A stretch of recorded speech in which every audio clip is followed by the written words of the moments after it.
All right, welcome back to another interview done with Broadcasting Esports Every Play. I am CKK, and today we have a very special guest. We have Captain Happy, known from Hypernova and a bunch of other tournaments as well. How are you doing today, Captain Happy? Hello. I'm doing very well today. Uh, as CKK said, my name is Captain Happy. I'm a player for Hypernova. I like to play pen most of the time, but I can dabble in like a lot of other weapons as well. Yeah, we've seen you dabble in a bunch of other weapons, but what led you to your current choice of the Snipe Rider 5H?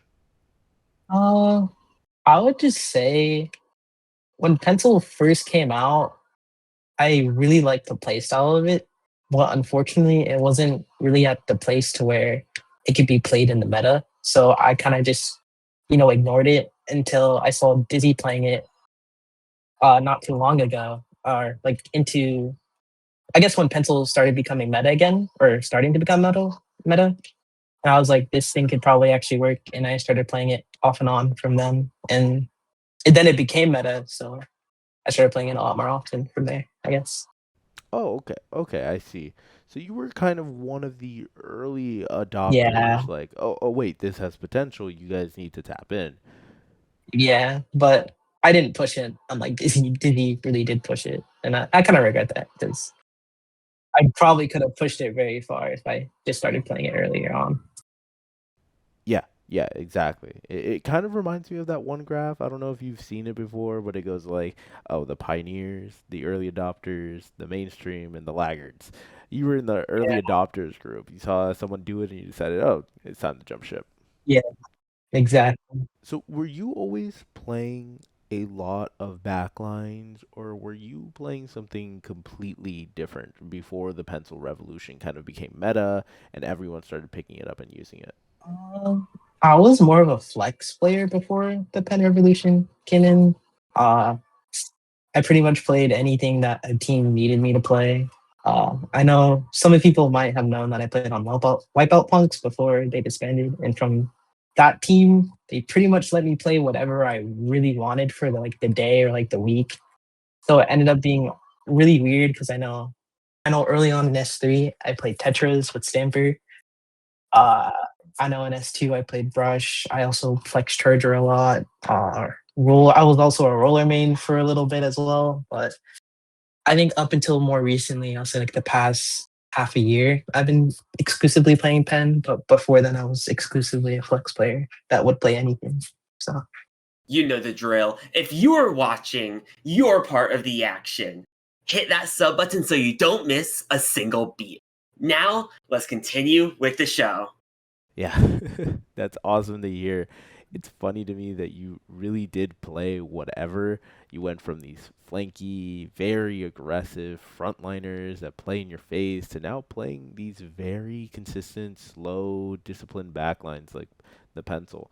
It seems to have helped you find different groups to play with. A lot of teams prefer and like to have a set backline and a pencil. We did a segment on our show, Splat Chat, where we highlighted the SendoQ leaderboards leading up to Season 8, and you were definitely one of the top players on the leaderboard towards the end of Season 8. And you've also been climbing up the ranks the past few I would seasons, say it and it has right landed you now, now in a or team not right now. I guess a like top leading level up to team such as Hypernova more Hypernova. specifically How is is it like going from playing lots I of kind of pickups got to playing bored in a playing consistent with team now? not like random, so like just not playing with like consistent set of people. It kind of like annoyed me when like we didn't win like a tournament personally. As much as like my name implies, I am happy most of the time. It's just when it comes to like competitive Splatoon, like I get very serious, and I know that me personally as like an individual player, I'm good, and a team would only help with that. So I did try a few teams before Hypernova. They weren't like quite a good fit. I know Facade was one, like multiple iterations of Facade, but it wasn't really enjoyable for me, mainly because I didn't get to play Pen, and I wanted to play Pen. And Hypernova gave me that opportunity too, and so I took it. Okay, okay, that's good. I'm glad to hear. You mentioned Facade. You were on a team for a while and went through some iterations of the team. You mentioned wanting to push pen and decided to branch out to do exactly that. Was it easy transitioning going from, a consistent team to pickup groups and then to another proper team, especially one with as much history and a proper coach like Kba and a whole system behind it and doing tryouts? Was it hard getting used to that system that you hadn't been a part of for a long time? Honestly, not really. I do play. I know this is like really off topic, but I guess my most consistent group of players I played with are my friends, and surely like, we don't like do competitive practice or anything, but we would play a lot together. And even though it's nothing like competitive, I think the only thing that was very difficult for me when like transitioning into like an actual team was trying to call out and figure out what to do. Because usually when I'm playing with like friends or pickups, like you kind of adjust on the fly. But with a team, you have more time to like discuss and talk about it, and that's what my major issue is. It wasn't about like playing more or the scheduling issues as well. It's mainly just trying to communicate and not trying to like rush things as you need. Because I definitely when I first started playing with Hypernova, and I kind of was trying to rush things of like improvement, like we can like hurry up and get better, but uh, it takes time for those things. So, and if things don't work out, then you go again and you try a different approach. That's sort of idea. You mentioned wanting to rush things while playing with Hypernova. I'm curious to know, and you don't have to go into specifics and all the details about it, but what are your goals in terms of improvement for you as a player and also as a whole for the team? Like, what are they looking for? What are you looking to do, and what events are you looking to win? What name are you trying to build for yourselves? Honestly, our goals as a team is very. I don't know if we have like a really clear goal per se as of right now. Our goal right now is just trying to get used to each other as like teammates. I know it's been like a month or two, but it still takes time to figure out everyone's play style and see if you really guys are like a really good fit together, or maybe like if we can break away and we're still trying to find that currently. Uh, I guess our main goal is just really trying to find a comp that really works for us. Because we tried Big Switch for a while, that was successful, but we wanted to try stray away from Big Swig because that's a very niche option, and we felt like people might get used to that very fast. We had like an era where we tried Pro, me not on pen actually on like different backlines, but that didn't really last very long. Um, uh, and all that other type of stuff. So like I guess as a team, we're just trying to find our comp and see what works best for us and try to improve off of that. And I guess for me individually, it is mainly getting more confident with my pen plays. I know that I can hit shots when I need to, but I tend to like freeze up, especially against the higher level teams. I get a bit nervous because I'm not used to playing at that top level still. I'm still relatively new to like high level uh Splatoon, so it's just me trying to get better. Oh, hey, I mean, it looks like you've been doing a great job. You've been playing a consistent role and performing well. You all are still figuring it out, but you are a consistent pillar to this team, especially as a backline. We see you guys are still, experimenting and trying new things. Some things work really well, while others struggle. But that's part of the discovery process. Your coach, Kbot, and Nine Hole Greens on socials have shared stats regarding your play.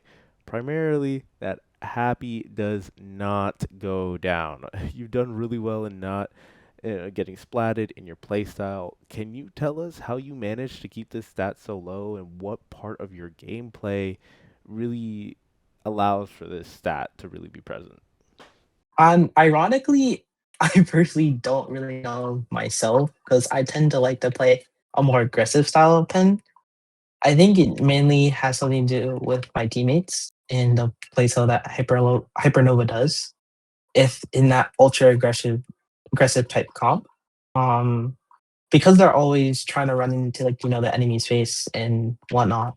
I tend to have free reign, and I could also take off angles, and I also have plenty of time to like get out because they'll have to go through my teammates first. And I think that's mainly the why I don't die that much.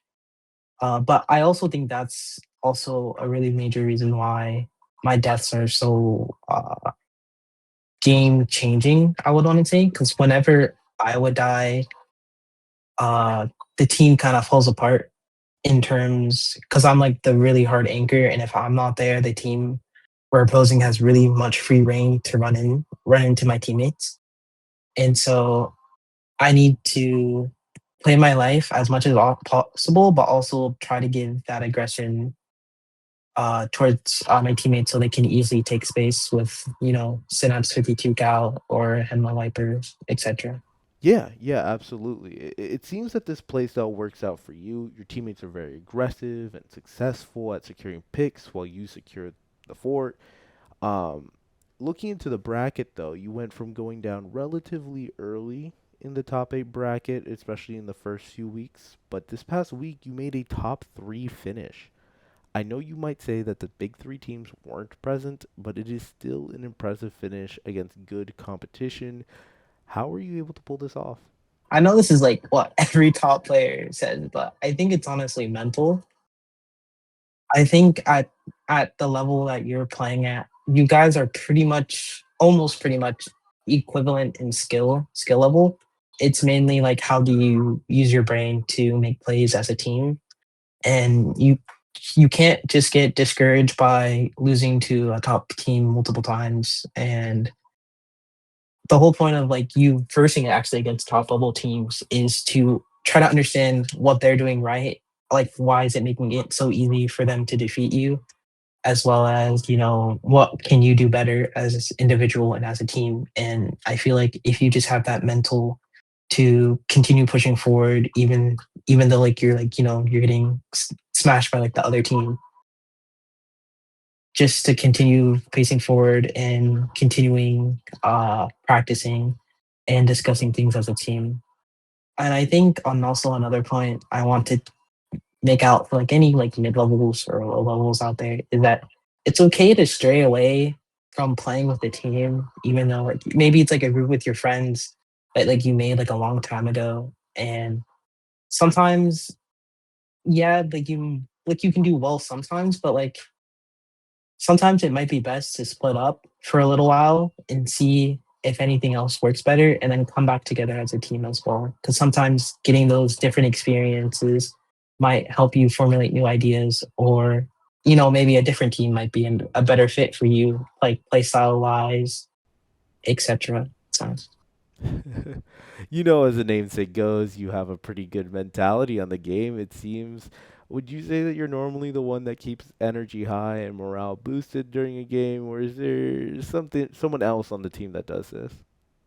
I honestly think it's definitely not me. As like my name and my implies, is like I am happy all the time, and I guess my happiness, like not my happiness, but the way I come off sometimes might be a bit aggressive to some people, especially like in like a major tournament where like we really want to win, and it might come off like a bit aggressive. And I would say the main person who keeps mental very stable is the Naps. Uh, he always tries to give out pointers and gives us the bright side of things, and he usually calms us down if we get like into like an argument. He's like, okay guys, let's calm down, like at this point it's not helping or whatever. And I honestly think he's really the person who keeps us grounded while playing together. Yeah, yeah. It seems that he's not just a good leader in game, but also a good emotional presence for the team, especially as a longer, more tenured player. Does he also lead in terms of strategy during the match, calling shots, trying to go for different plays? Does Synapse kind of take on this role while you guys are actively in match? Oh, honestly, I guess over the summer, K-Bot was like mainly the person who was like, you guys should like try this and that. But more often now that he's like, back in school and he's a bit more busy, I guess I've been more of the person who's been like, at least in game, trying to give out shots of like telling us where to go. As a pen, I have usually good vision everywhere. And I can usually easily call out plays because I can like, oh, there's someone shirking bottom right, like someone can easily kill that or whatnot.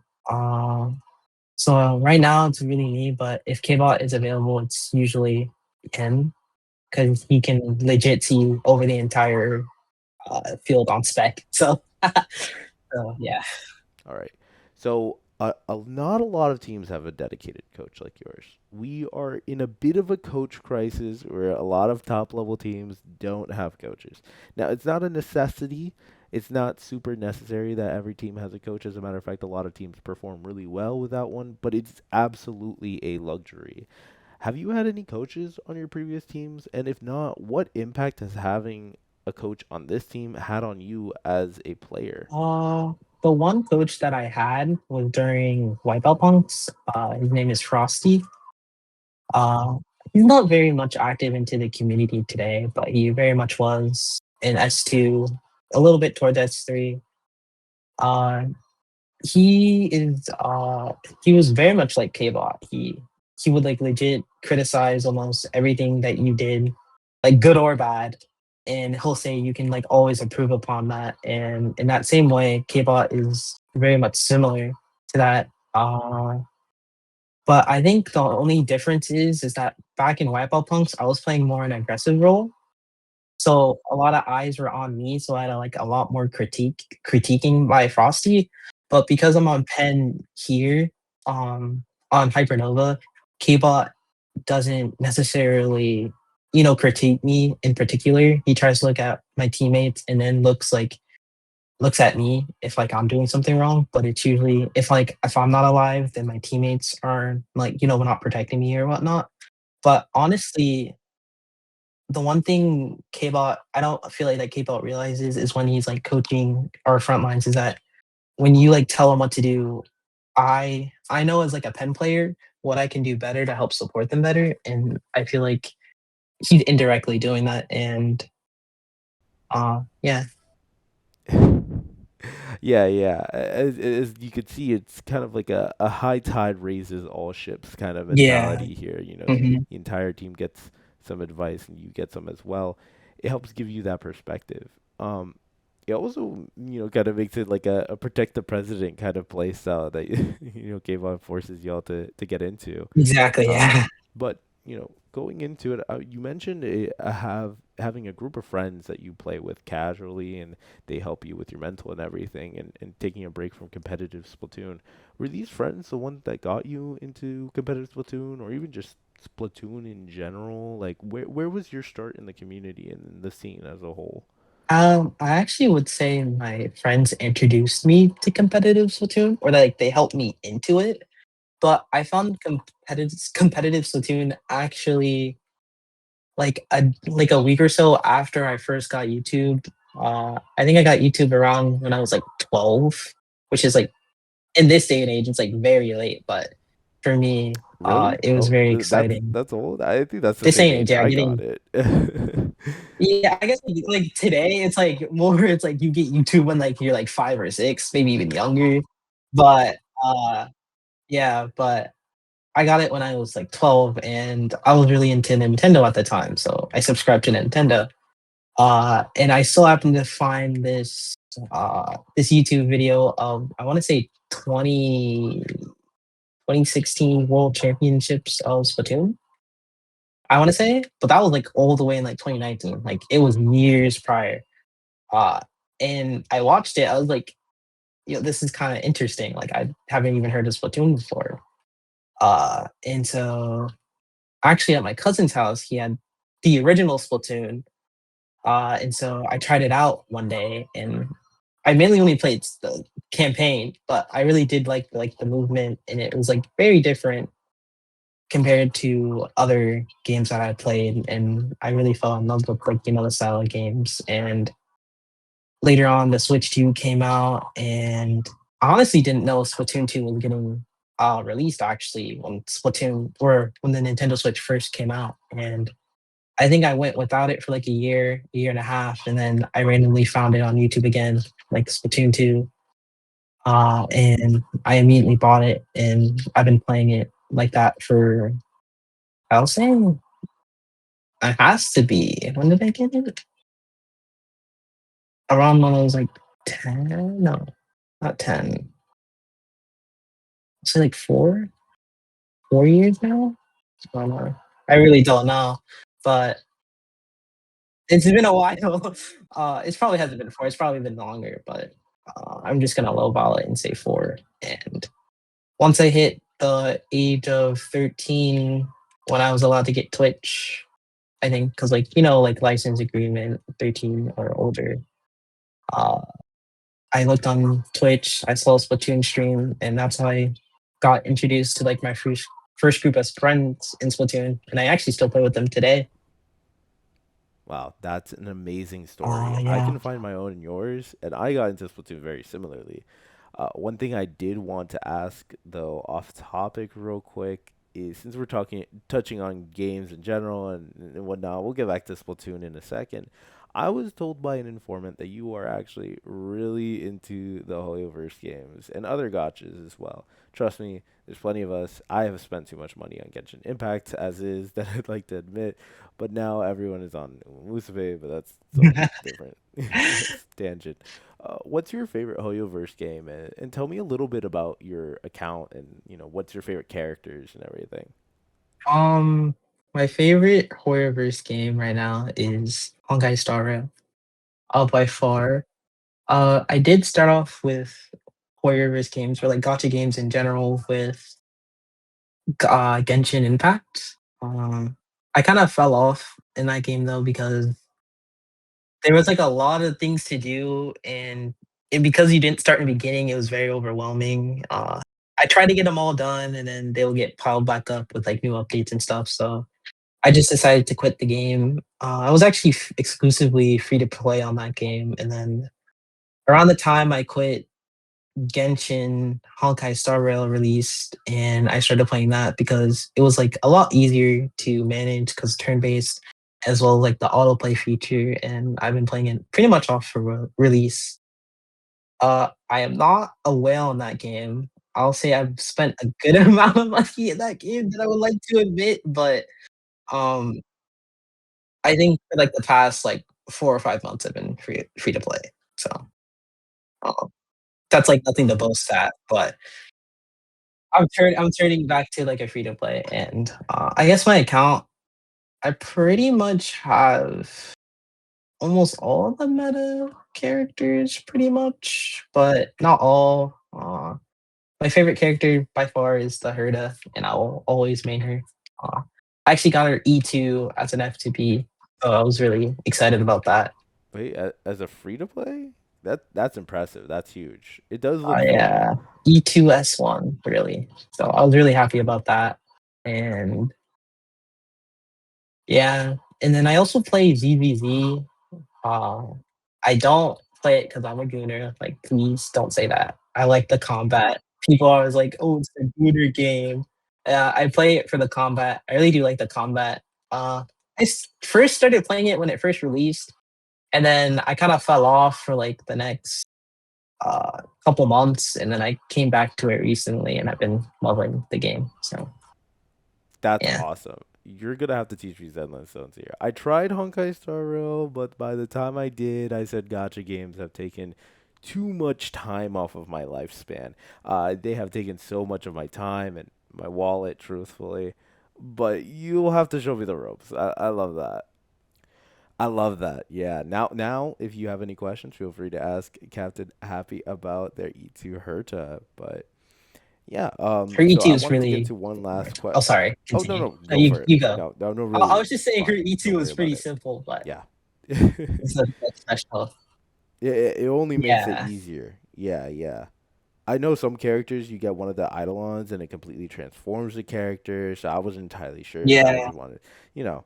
But it seems pretty good that it's like that. Yeah, nice, nice. It's still crazy that you got it as free to play.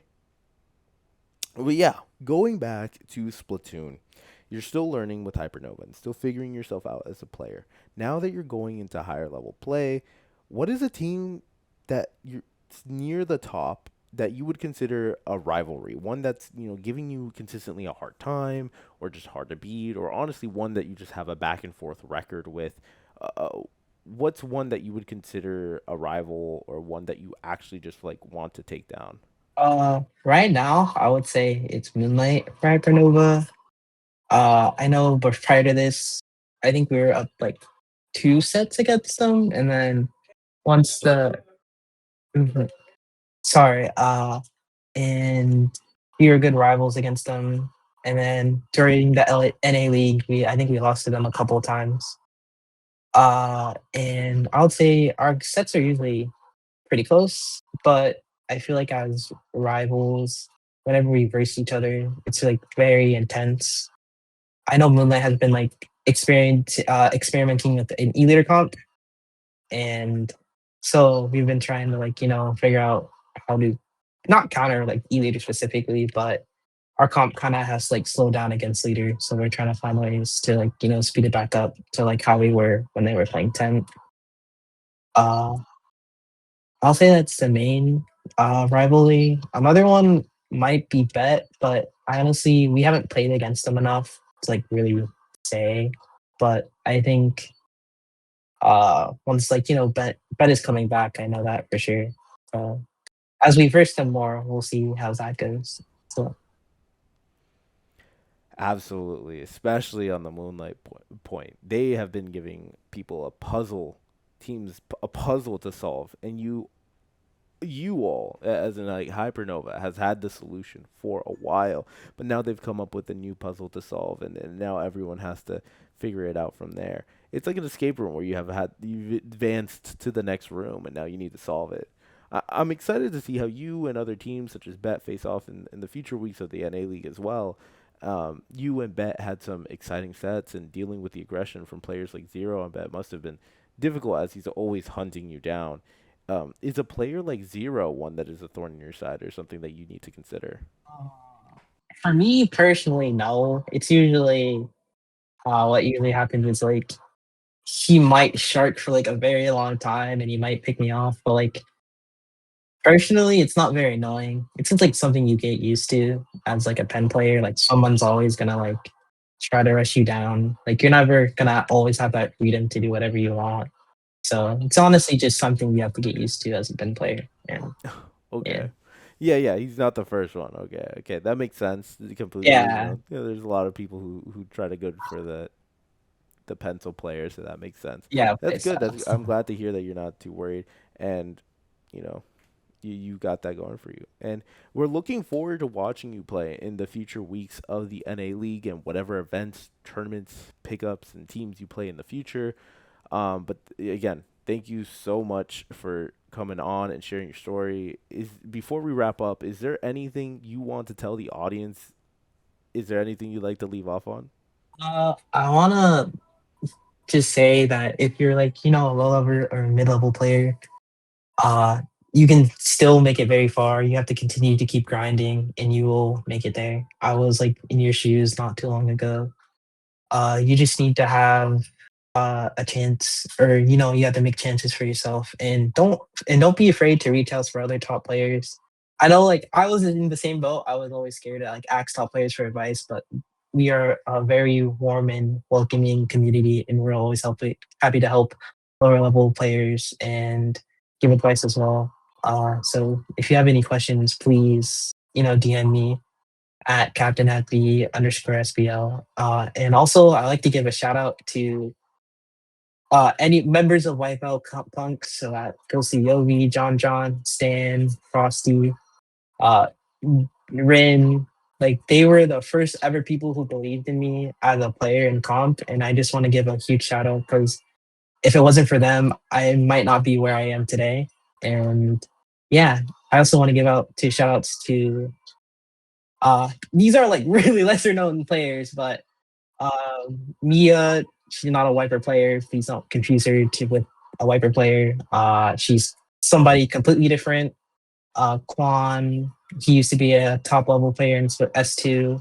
very unknown, like Houston in H3, as well as, my friends now, Splat, Art, Ori, Keo, and everyone in like pretty much the FT1 community, because they really helped me when I was trying to get into high level as well. And I just want to give a shout out to them. Awesome. Love to hear it. Well, everyone, that's been Captain Happy for you all. If you'd like to stay tuned with them, feel free to watch the NA League where they'll be playing, and also make sure to follow Happy on all of their socials. It should be Captain or CAPT_happy. As for us at Broadcasting Esports Every Play, make sure to hit the like and subscribe button if you've made it this far into the video. Feel free to leave a comment saying, oh, wow, I've watched the entire thing. But for now, stay tuned for more interviews and coverage like this. But that'll be it for now. Again, Happy, thank you so much for being on, and I hope you have an amazing day. Yeah, thank you for having me. It was definitely a different experience and something that I'm not used to. And thank you for inviting me here.